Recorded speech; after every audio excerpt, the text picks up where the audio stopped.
Om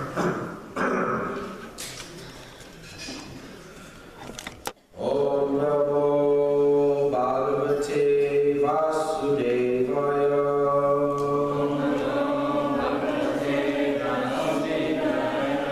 Om Namo Bhagavate Vasudevaya.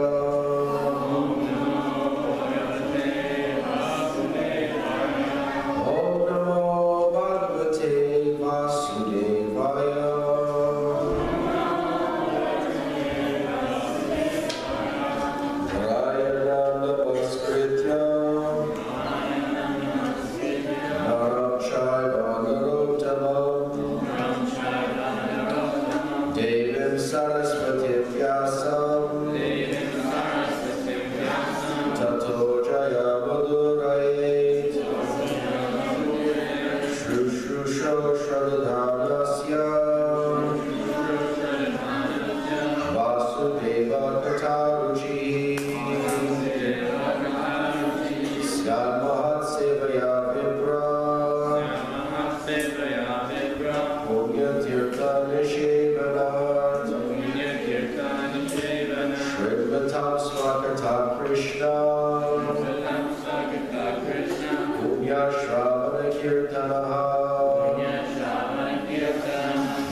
Reading from Srimad Bhagavatam, the 11th Canto, chapter 12, which is entitled Beyond Renunciation and Knowledge, text 17.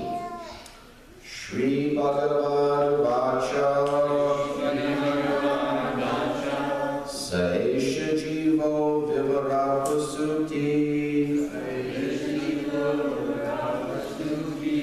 Pranena Doshena Guham Pravishta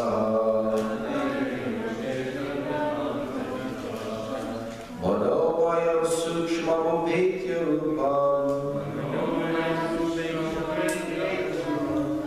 Matras Marovarna Itista Vishta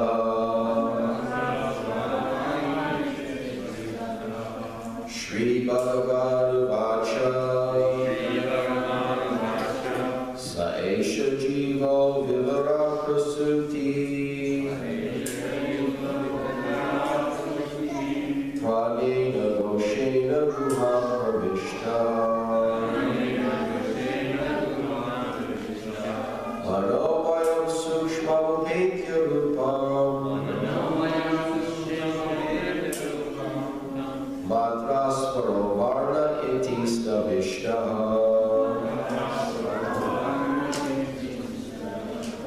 One more time. Shri Bhagavan Vacha Saesha Jivo Vivara Prasuti Pranena Doshena Goham Pravishta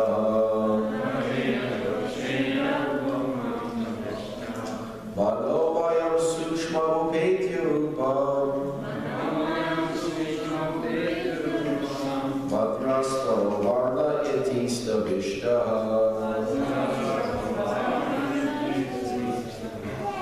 Please chant. Shri Bhagavan Vacha Shri Bhagavan Vacha Saesha Jivo Vivara Prasuti Saesha Jivo Vivara Prasuti Pranena Doshena Guham Pravishta Pranena Doshena Guham Pravishta Manomayam Sukshmamupetya Rupam Manomayam Sukshmamupetya Rupam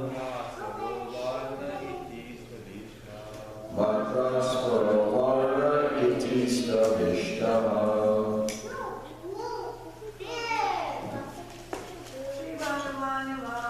Shri Bhagavan Vacha Sa esha jiva vivara prasuti.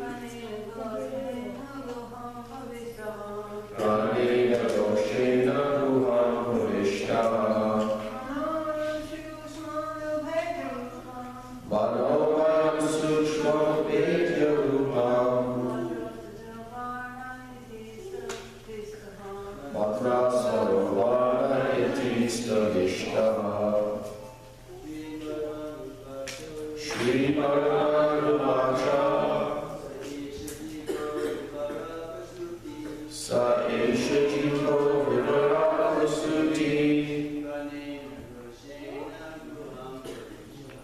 Pranena doshena ruham pravishtaha.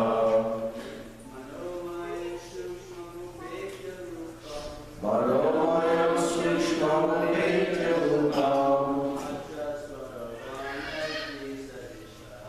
Matra svarovana iti stavishtaha. Shri Bhagavatam Dasa.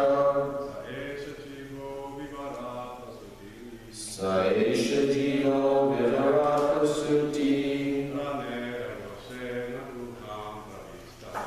Pranena doshena ruham pravishtaha. Manomayam sukshmam vedya rupam. Matra svarovana iti stavishtaha. Shri Bhagavatam Dasa. The Supreme Personality of Godhead said,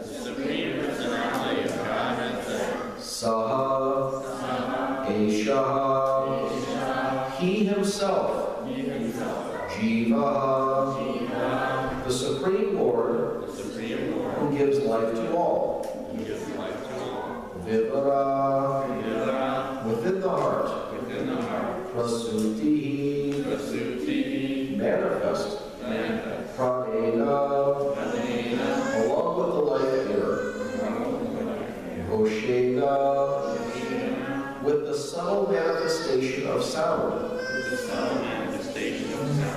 Ruham, the heart, Pravishtaha, who has entered, Manaha Mayam, perceived by the mind, or controlling the mind, even of great demigods like Lord Shiva. Sukshma, subtle, Upetya, being situated in, Rupam, the form, Matra, the different vocative links, Svara, the different intonations.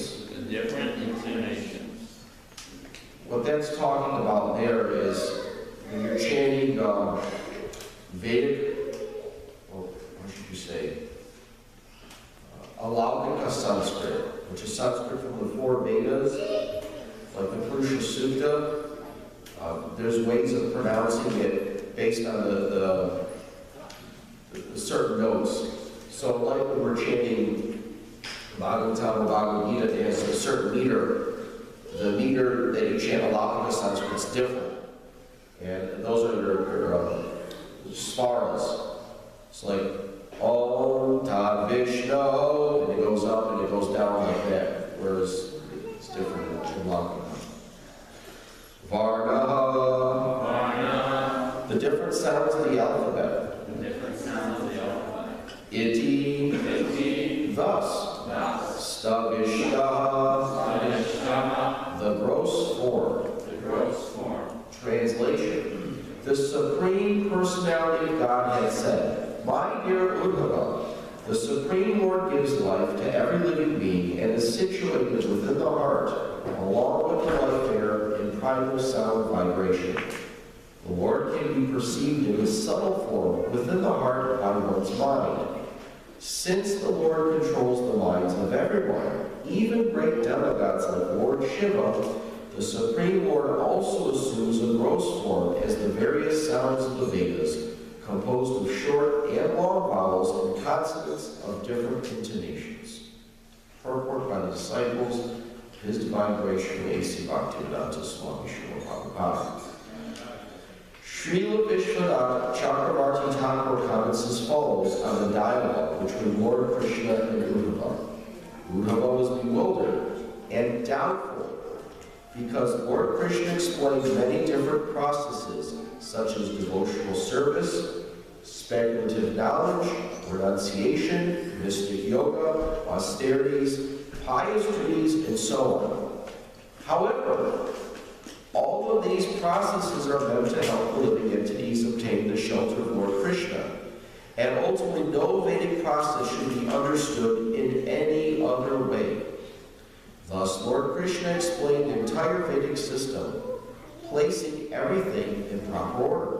In fact, Lord Krishna was surprised that Uddhava foolishly thought that he was meant to practice every process, as if each method were meant simply for him.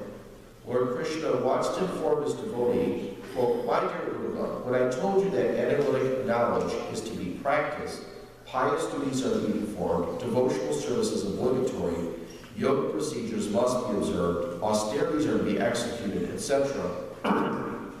I was instructing all living entities, using you as my immediate audience. That which I have spoken, am speaking now, and will speak in the future should be understood as guidance for all living entities in different situations. How could you possibly think that you are meant to practice all of the different Vedic processes? I accept you as you are now, my pure devotee. You are not supposed to execute all of these processes." End quote. Thus, according to Srila Vishwanath Chakravarti Thakur, the Lord, with light-hearted and encouraging words, reveals to Uddhava the deep purpose behind the variety of Vedic procedures. Lord Krishna became manifest from the mouth of Lord Brahma in the form of the Vedas. The word Vivara Prasuti in this verse also indicates that the Lord is manifest within the Abharadi chakras, situated within the body of Lord Brahma. The word Ghoshena means subtle sound, and Guham Pravishnaha also indicates that Lord Krishna enters within the Adhara chakra. The Lord can further be perceived within other chakras, such as the Manipuraka chakra, located around the navel, and the Vishuddhi chakra. The Sanskrit alphabet is composed of short and long vowels and consonants pronounced with high and low tones. And utilizing these vibrations, the different branches of Vedic literatures are manifest as a gross form of the Supreme Personality of Godhead. According to Bhagavad Gita, such literatures deal mostly with the three modes of material nature: Trigunya Vishaya, Veda Nistrigunya Vavarjana. Srila Sridhar Swami explains that due to the control of the illusory energy, Maya, the personality of God appears to the conditioned souls as part of the material universe.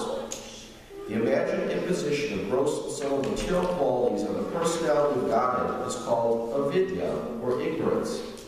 And through such ignorance, the living entity considers himself to be the doer of his own activities and becomes bound up in the network of karma. The Vedas therefore order the entangled soul to observe positive and negative injunctions to purify his existence. These procedures are called Pravrittivar, or the path of regulated fruitive activities. When one has purified one's existence, one gives up this gross stage of fruitive activities because it is detrimental to the practice of pure devotional service. By firm faith, one may then worship the personality of God. One who has developed perfect Krishna consciousness no longer has to perform ritualistic duties. As stated in the Bhagavad Gita, Tasya Karyam Navidyate.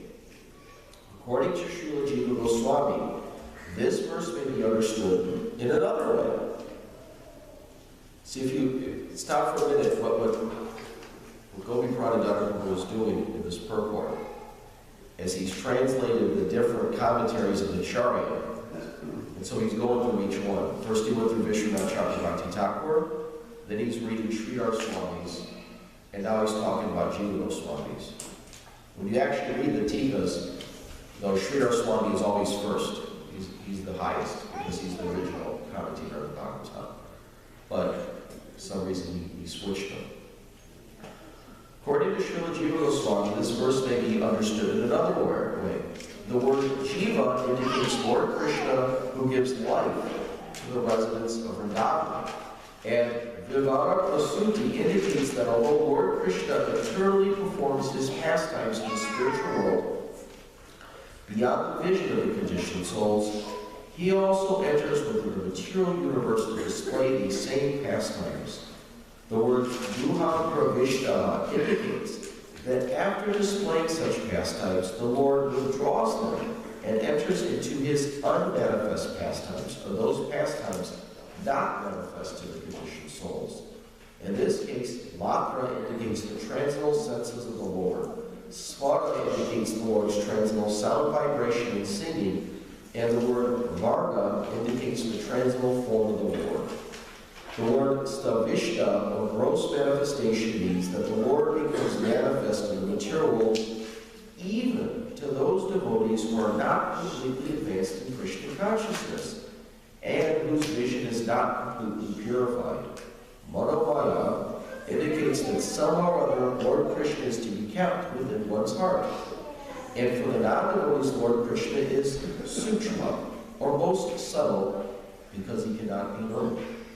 Thus, different acharyas have glorified Lord Krishna in different ways through the transcendental sound vibration of this verse. Again, the shloka is Shri Bhagavan Vacha Saesha Jivo Vivara Prasuti Pradena Goshena Guha Pravishta Manomayam Sukshma Bhupetya Rupa Matra Svarovarna Iti Stavishta. The Supreme Personality of Godhead said, My dear Guru, the Supreme Lord gives life to every living being and is situated within the heart along with the life air and primal sound vibration. The Lord can be perceived in his subtle form within the heart by the mind, since the Lord controls the minds of everyone, even breakdown gods like Lord Shiva. The Supreme Lord also assumes a gross form as the various sounds of the Vedas, composed of short and long vowels and consonants of different intonations.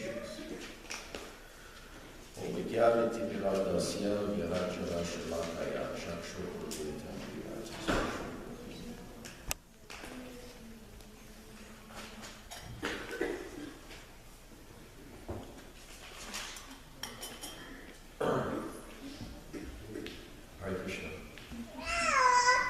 Thank you very much for making my family part of your family for a few days. We had a very nice time here in Vrindavan. So nice kirtans, nice katha, nice prasad. This is, of course, the whole basis of our movement is on these three things. And being able to associate with sadhus. Of course, Kaviraj Goswami stresses that this is the essence of spiritual life.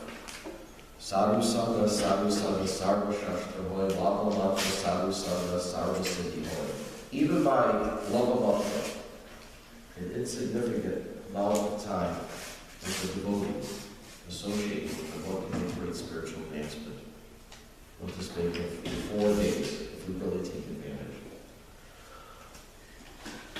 This is rare getting to read from 11th Canto. Many temples in North America you will get to the 10th Canto, Part 3, which Srila Prabhupada where he finished translating. We'll go back to the first. But it's important to read the 11th Canto and the 12th Canto. It's especially special for me because my beloved teacher, Gopi Prabhupada, will work so hard to translate these for the point of the devotees, to commentate on them, as well as the other devotees who work on it as well. So, reading this, it's like being with him again. And that's very special for me. In the previous shloka we were reading yesterday, you may remember that Uddhava was confused. Lord Krishna has explained a lot to him with the Uddhava Gita. There's a lot of detailed knowledge. There's a lot of different other shlokas here too. And I'm sure as you're reading through them, you can even see that Srila Prabhupada intermittently quoted a few of these shlokas as well. So sometimes what you'll see for those shlokas is the translation of 11th Canto, which Tasmat Guru Prabhupada, and some of these others. But Uddhava was confused because there was a lot of information. And if you know you receive a lot of information, it's sometimes hard to discern what's important, what's not important, in a hierarchy of this type of understanding. So Uddhava has come to Krishna with, you remember the shloka yesterday, the word was used was samshaya. It's the very first word. Samshaya shrimvato vasha. Samshaya, for those frequently read Bhagavad Gita, you'll recognize this word. It's in a lot of shlokas. It means doubt.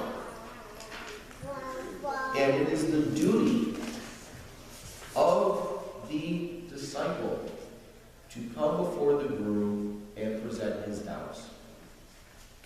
It is not the duty of the disciple to come before the Guru and just look good.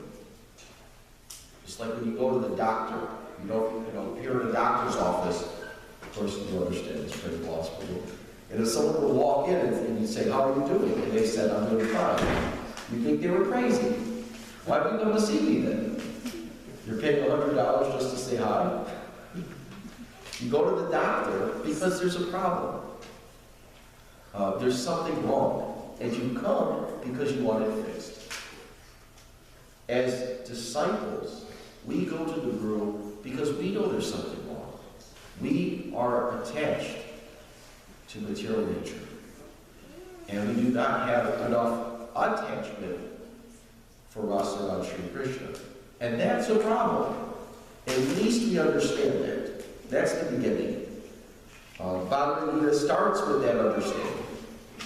Arjuna recognizes there's a problem. He's completely confused about what is done. In the same way as Uddhava, when we start reading Bhagavad Gita, what's happening is Arjuna, he's heard so many different things. Artha Shastra, Dharma Shastra, and so his mind is completely bewildered. Where is the hierarchy? What is superior? What is to be done? What is not to be done? So he doesn't know. He even says at one point in Bhagavad Gita, he mentions in the first chapter, "I have heard," which is good. It means he attentively has heard. He's not speculating. He hasn't come up with this by himself. He has heard from authorities. And those authorities, okay. He likes to join me sometimes. So these authorities have told him many different things, and he's read this. You got to imagine that Arjuna, especially being in a royal family, has met many different sages, many great personalities. And according to their different levels of realization, some things were presented as being higher. And he was confused. But he did the right thing. He approached the Guru. And what did he say? Karpagya dosho vahata svabhava prichami dvam dharma saruga chitta yachtrayanyan dishchita puhitame shishashteham shaditvanam prapagya shishas. I am your shisha. So, prichami tvam, I am asking you a question. This is the whole basis of the Guru-disciple relationship. And this is really the basis of all our shastras. Whether it's Bhagavad Gita, Bhagavatam, what are we reading? People coming with doubts. I do not understand. Whether it's Arjuna questioning Krishna, Uddhava questioning Krishna, Maitreya being questioned by Vidura. In either case, time after time, all of our shastra is based on questions and answers. And those questions come from doubts. And doubts have to be handled immediately in our spiritual life. My spiritual master used to say, he was very fond of saying that doubts are like a cancer. If you don't take care of them immediately, they will eat you up. And he was emphatic about this point. That if you have a question, bring it up. Don't just hide it. If we have this idea that in order to please my spiritual master, I'm going to try to do the best things so that I look good for him, then we're foolish. because we really need help so we can get attracted to Krishna. And that won't happen as long as those doubts are there. We have to present them.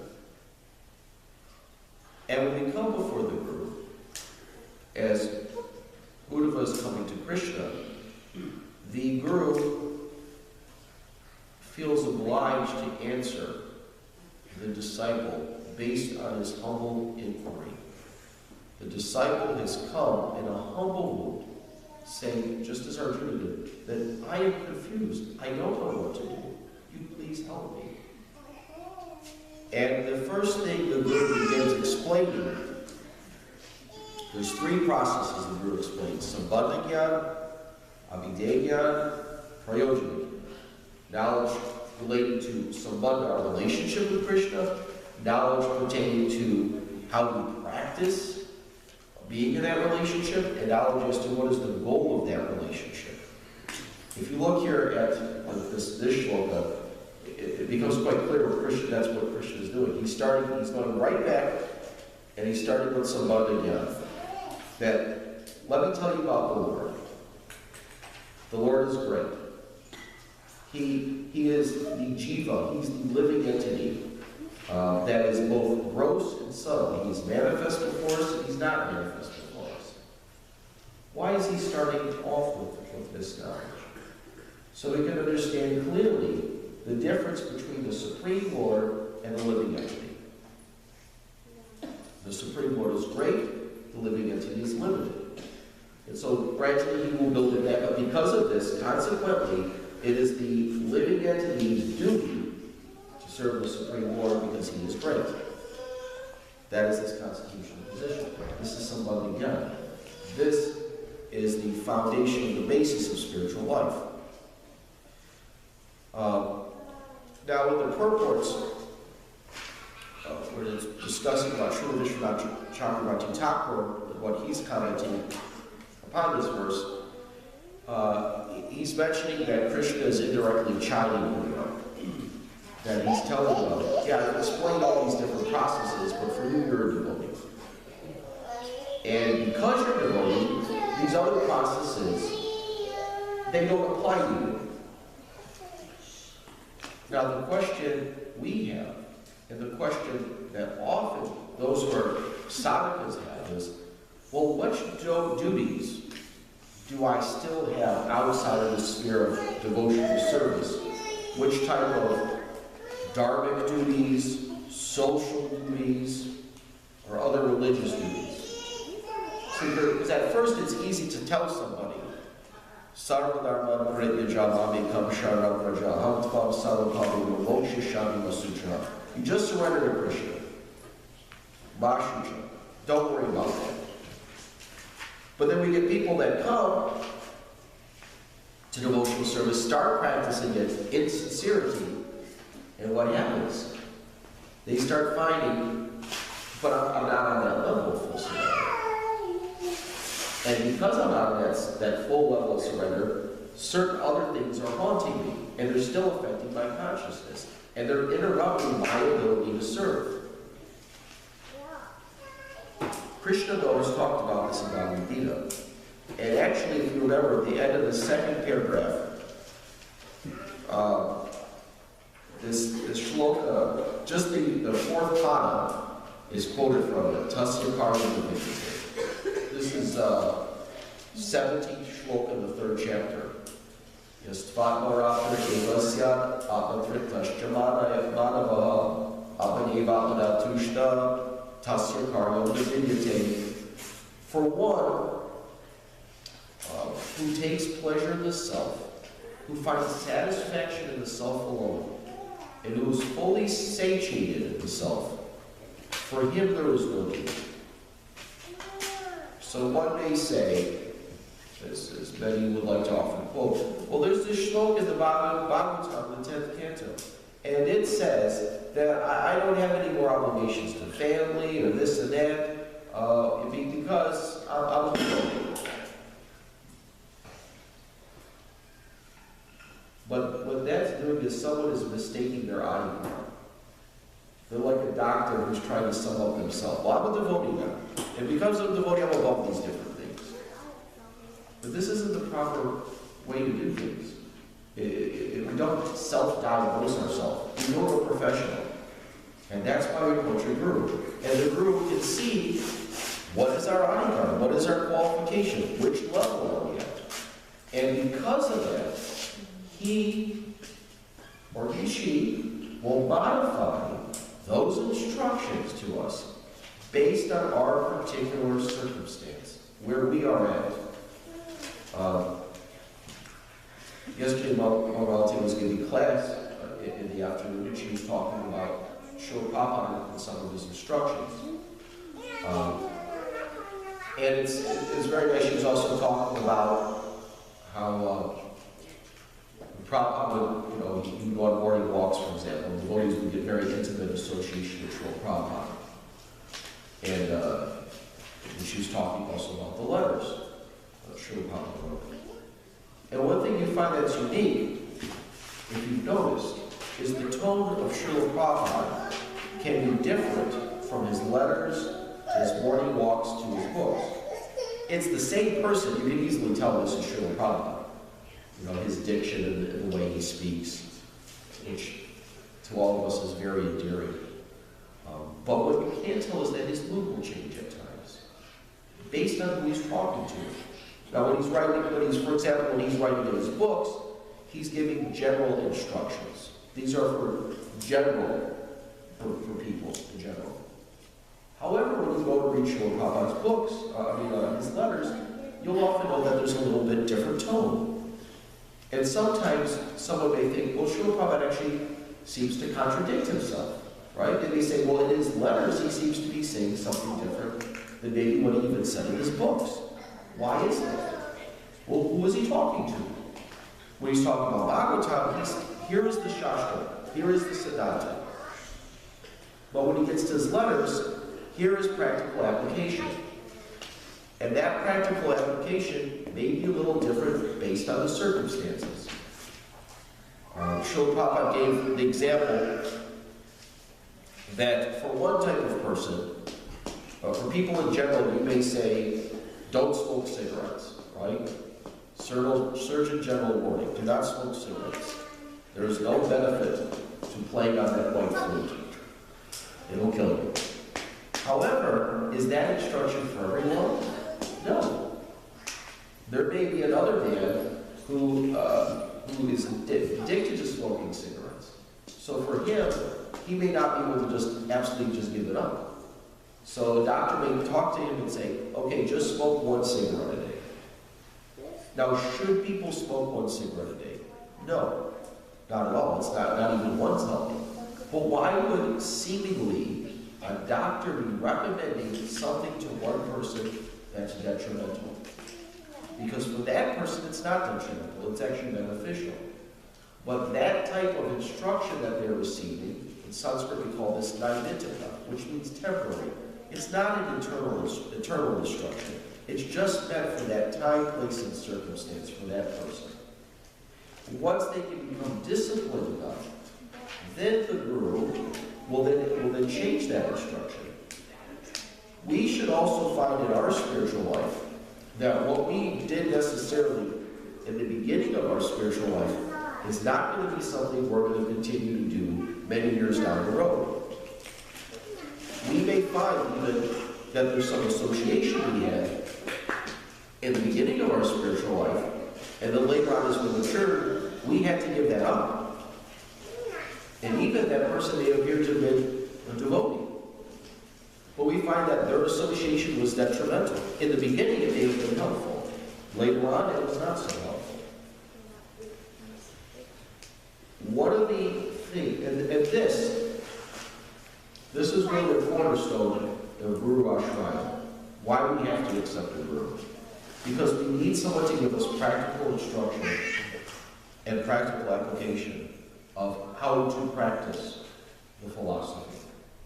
Sambandha Jnana, knowledge of a relationship with Krishna, is good, but that is only a starting point. This area of Abhideya is really the domain of the Guru. When the Guru steps in, and he can practically take us from point A to point C through that point B. That's the practical application. There are, of course, the rhythmic bodies, and they will argue that Srila Prabhupada is present in his books. You don't need to take a spiritual master. Yes, he's present in his books. And yes, it's helpful. But even though he is, how many people are going to be able to simply understand how to apply that on a personal basis without having the Guru manifest before their eyes and giving them instruction? Well, one time Srila Prabhupada said, why do you need, something is, why do you need a Guru? And he said something to the effect, well, they're all correctly, so the effect, because I can sit before you, I can slap you or something to this effect. In other words, we need the Guru right before us to tell us when we're doing something right or something wrong. We can't just say, well, I think I should do this based on what Prabhupada said. We need that living representative that is there that can help us. If not, then what are we basing our understanding of Srila Prabhupada's instructions on? If it comes down to, I am using my mind, and based on my conditioning, I'm approaching the Shastra, and then I'm trying to make decisions. But that understanding is automatically, it's obscured by the conditioning we have, without having somebody elevated and something higher. And we're also missing out on the opportunity of that deep realization that another advanced devotee has. And simply by speaking, they can take this and they bring it to life. It's no longer just ink on paper. It's actually something that they're living. And when they speak it, it comes before us and we can see how to apply it. Now, Uddhava, he is confused. But he's done the right thing. He's found a guru who is capable of helping him. And when we were talking in Trevor the other day, we were talking about this. About what makes a guru qualified? What makes them able to help somebody else? Krishna's explained this previously in this 11th canto, the 3rd chapter. He says, Tasmad Guru Prapadyeta Jigyasu Shreya Uttamam Shabdik Parichanishnatam Brahmanu Pashrayashram. That we should take ashra, we should take shelter of a guru. And what does he give for the qualification of that guru? Shabdik Parichanishnatam. That the guru is fixed, Nishna, in Shabdik Pari, transcendental sound. This is the qualification. Without this understanding, we'll be confused as to how do we find a spiritual master. We may speculate and think, well, a guru is this or a guru is that. But the real way we find a guru is based on this qualification. If you doubt it, like I said, go back and look. Look at Bhagavad Gita, look at Bhagavatam. How are these people approaching somebody for help? Whether it's Arjuna, Uddhava, or Vidura, what is their basis? They're going to somebody and they're convinced of their qualification because they're hearing from them. And when they hear from them, they feel convinced. Conviction takes place in the heart. And they long to hear more from that person. Otherwise, if that isn't there, then the relationship really isn't fixed on anything substantial. It may be, well, my guru smiled at me once, or he was kind to me. But what about the days when he doesn't smile? One of the days he seemingly is not being kind. What are we basing that on? We base, for example, when we read like stories of Srila Prabhupada and his interaction with his disciples, we read sometimes him being very soft, sometimes him coming down very hard. But in either case, we know it's full of love. Why do we know that? Because we're convinced from reading his books that he is someone who can help us. That he is someone that is filled with the utmost compassion. And when we hear from him, we have benefit. We find a group then what is able to take place is these different contradictions, they become clear to us, that we don't see different contradictions. We see that there's different levels of devotional service, and that practical application is made possible when we find someone who can help us understand this confusion. Vrindavan, he himself was confused. And now we're going to read the end of the 11th canto, where Krishna is going to clear this up.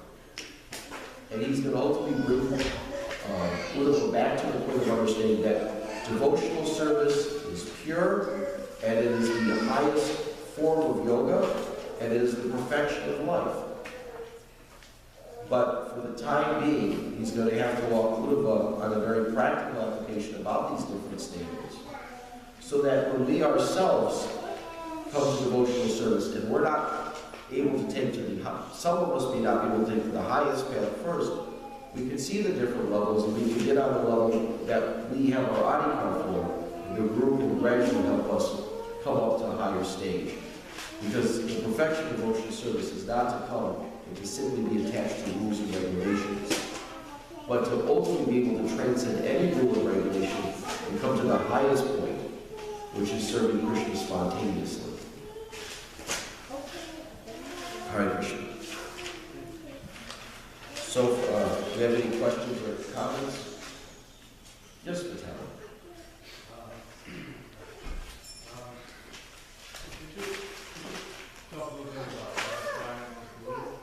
Satisfying one's group. How to do that?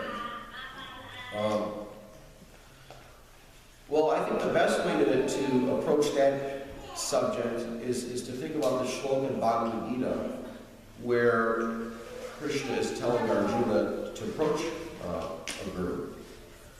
Tadvidi pranapratena prakrashena seva upadeshanti tedyanam yanarastadharshana. This verse is in the imperative, which means you have to do this. It's not optative. You have to. You must approach a guru apart from it. Vidi. Vidi is the verb that's used. And coincidentally, vidilin is also the, Painini gives this verb as an example of the imperative case in Sanskrit. So you have to do this. You have to learn. And he gives 3 criteria by which you have to, through which you have to do this. Pranapata, Preprashna, and Seva. Pranapata is to approach, Preprashna is to question, and Seva is to serve. So, if we want to please the Guru, because ultimately what we're trying to get is knowledge or obtain information from the Guru. That's one thing, and the second thing is the mercy. And really one can argue that these two are intrinsically linked. And because they are intrinsically linked, they're really not different. They go together. But how to approach the Guru, because this is a way to please him. Just like if we're going to come into the temple room, we do certain things first to please Krishna. We make sure we look good, we dress nice, we bathe ourselves, we're clean, and we come in the temple. We don't just come in filthy, and we haven't taken care of ourselves. Why does that make a difference? Because we're coming before a great person, we're approaching them. Similarly, when we become before the Guru, we have to come in the right state. We have to become humble, inquisitive, and submissive. So if we come to the Guru, but we're in a challenging mood, then there's no way of pleasing the Guru. He's not going to give information. He's not going to give mercy. He may even withhold those things because we won't listen. And if he would speak and we would not follow, then we would commit Guru Avagya. We disobey the order of the spiritual master. So he may not say anything.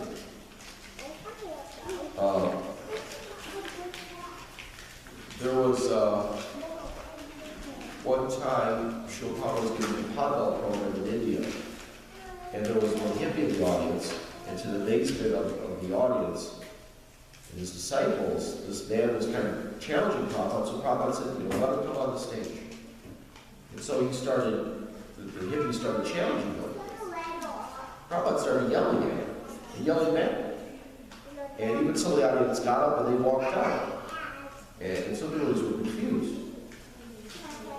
Now, with a lot of Srila Prabhupada's pastimes, I think there's a lot of levels of inspiration and instruction we can get from it.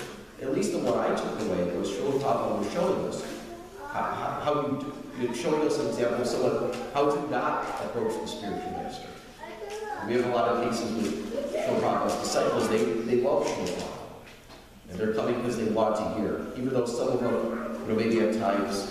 They couldn't always follow the instruction, but they did love Prabhupada's instruction. But here's the thing, is noble. And this is how not to please the Guru. Prayer pressure to ask them questions. The Guru becomes very pleased when we ask questions. I remember the first time I met my spiritual master, it was at a whole program in Detroit, and I asked him a question, I can't remember what exactly I asked him, but it was about Radharani. And I was, what was I, 17? So you look at Hanuman when he was 16, I was only 1 year older than him. That was the first time I met my Guru. And I was just a kid. But he came up to me afterwards, and I remember him saying to me, he said, "You asked a very nice question."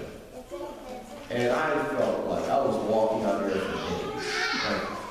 He was just happy I asked a nice question. But I could understand, he was genuinely happy. The Guru was very happy and pleased by good questions. Good questions that are practical. I remember one time he became angry with me because I asked a question that wasn't a good question.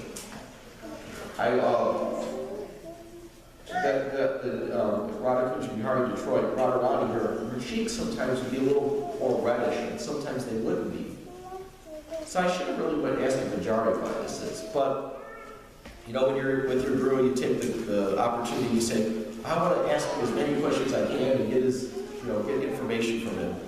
So my godbrother Johnny wanted to ask him, but he's kind of scared. And I've always been the unabashed one.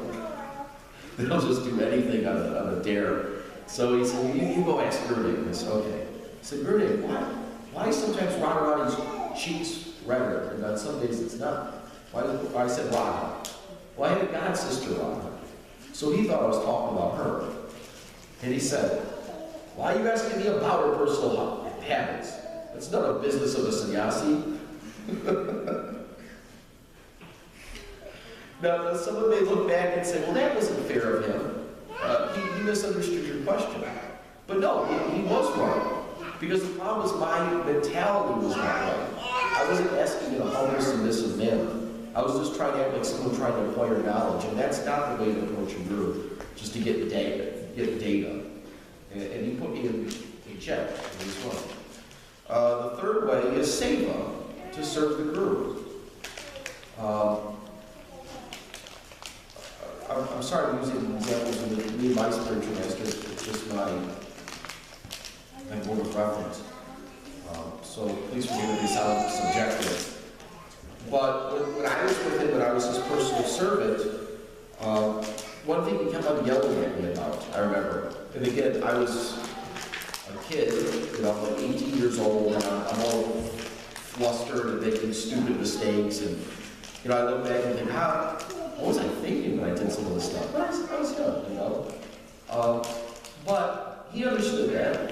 But he was trying to push me. One thing he was getting really heavy about was he kept on saying, you should understand the mood of the Guru enough that he doesn't have to tell you things. You should just pick it up.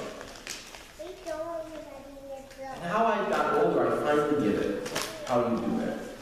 You have to observe.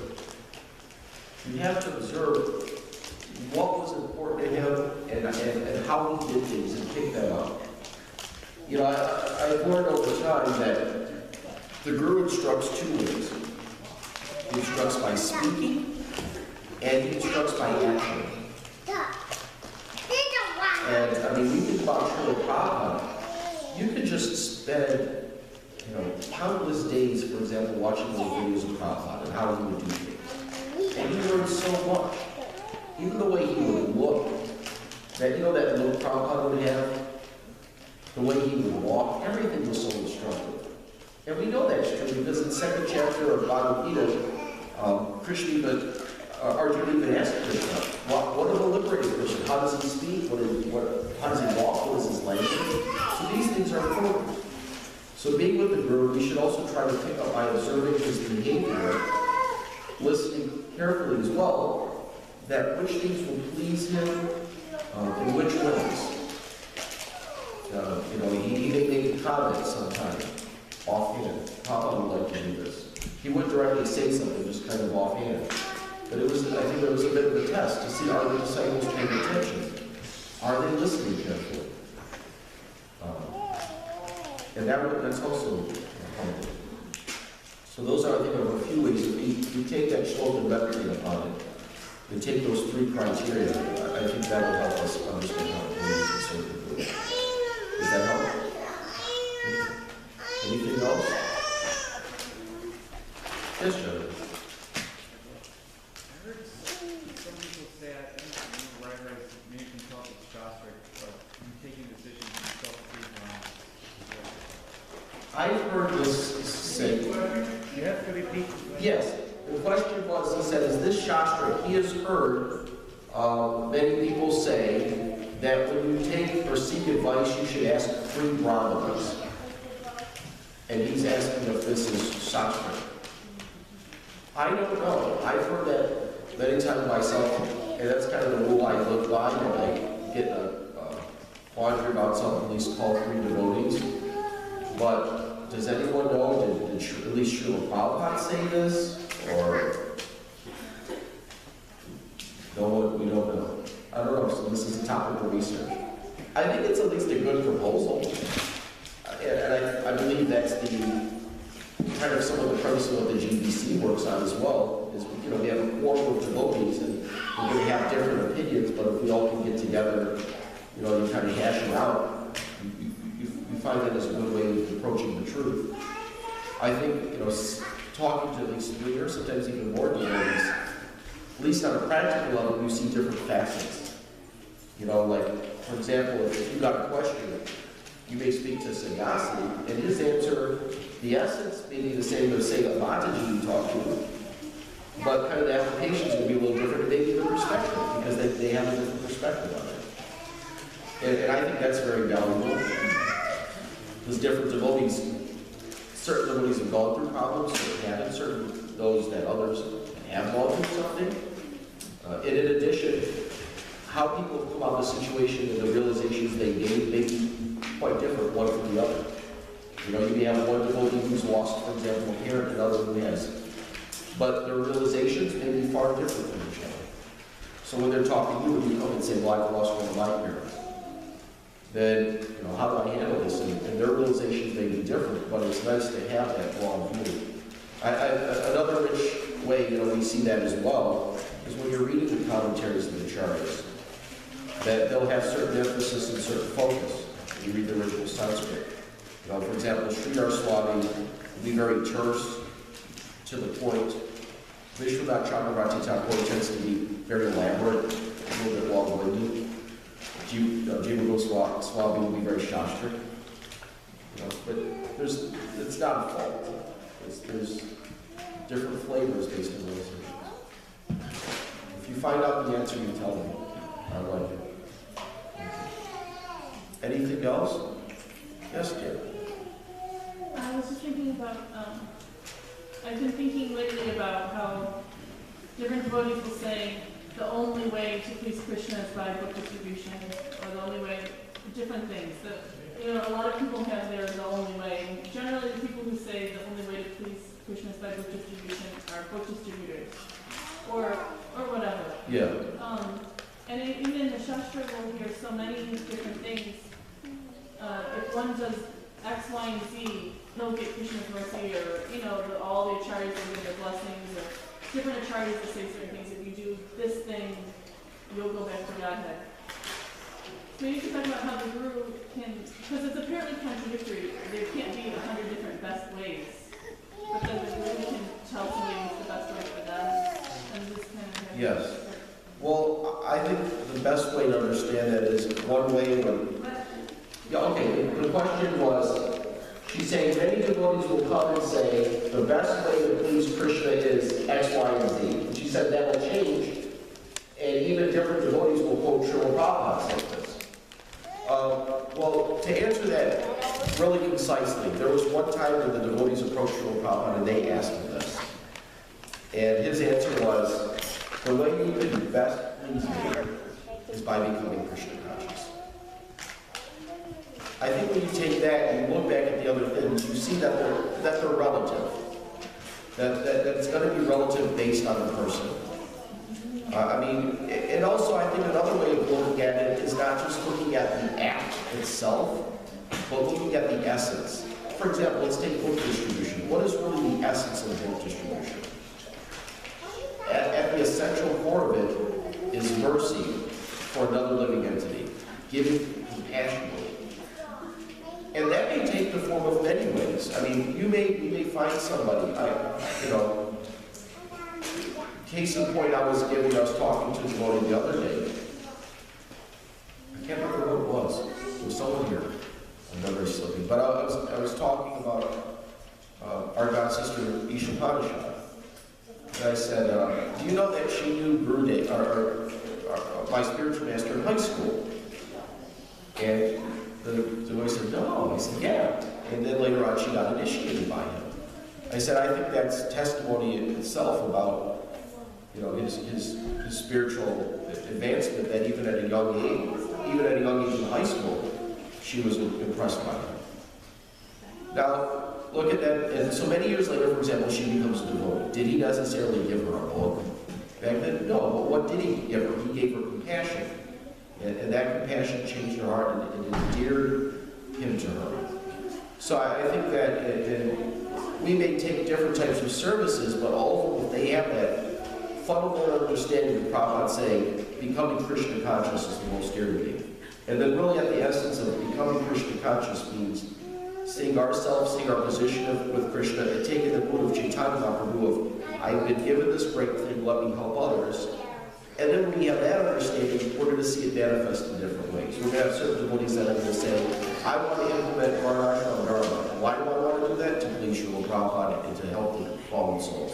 Another person says, I want to cook prasad. I want to cook nice food and give it to Krishna and have prasad and distribute that. So the method may change, but if we really understand the essence, then I don't think there's going to be any contradiction. We have to be more attention to the essence than necessarily the form the essence takes. We'll stop here. It's 9 o'clock. Thank you very much for your association. Rajwa Srimad Bhagavatam ki, Srila Prabhupada ki, or Premanandi.